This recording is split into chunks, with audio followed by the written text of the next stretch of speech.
अस्सलाम वालेकुम। आज बनाने जा रहे हैं सेवा बॉयल किया हुआ, पानी में बॉयल करेंगे। कमाल की रेसिपी, टेस्टी बनती हैं और ज़ायकेदार बनती हैं। एक बार आप ज़रूर ट्राई करें, ऐसा टेस्ट कभी आपने ऐसी टेस्टी सेवियाँ नहीं खाई होंगी। पानी में बॉयल करेंगे। वीडियो मुकम्मल देखें। चलते हैं वीडियो की तरफ। 2 किलो 2000 ग्राम हमने पानी ले लिया। इसको बॉयल रखने के लिए आग पर रख दिया। पानी बॉयल हो गया। जो बाज़ार से हमने सेवियाँ ली थी वो पानी के अंदर ऐड कर देंगे। पूरा लच्छा हमने ऐड कर दिया। इसको डुबो देंगे पानी के अंदर।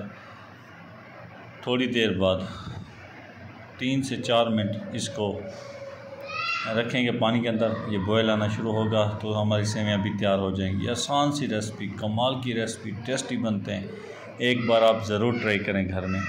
ये देखें, ये 0.5% हमारी सेवियाँ गल चुकी हैं और थोड़ी देर बाद ये गल जाएंगी। अब हम इसको चेक करेंगे। ये देखें, सेवियाँ हमारी गल चुकी हैं, 100% गल चुकी हैं। ये सेवियाँ गल चुकी हैं। अब चलते हैं नेक्स्ट स्टेप में। हमने सेवियाँ को निकाल लेना है, पानी नीचे ज़ाय कर देना है एक छानी की मदद से। हम छानी के अंदर डालेंगे सेवियाँ, ऊपर से ठंडा पानी ऐड करेंगे।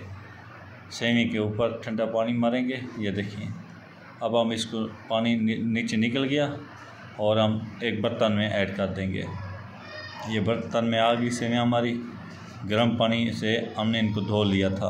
अब हम इसमें शुगर, चीनी हम इसमें ऐड कर देंगे। आप अपने टेस्ट के हिसाब से चीनी ऐड करना। इसको हम अच्छी तरह मिक्स कर देंगे। मिक्स करने के बाद आप इसमें घी भी डाल सकती हो, गरम करके ऑयल भी डाल सकती हो, और देसी घी भी, बटर, मक्खन आप इसमें ऐड कर सकते हो। हम ऐसे इस्तेमाल करते हैं बग़ैर घी के। आप एक बार ज़रूर ट्राई करें। वीडियो अच्छी लगी हमारे चैनल ज़रूर सब्सक्राइब करें। कमाल की रेसिपी, टेस्टी बनते हैं।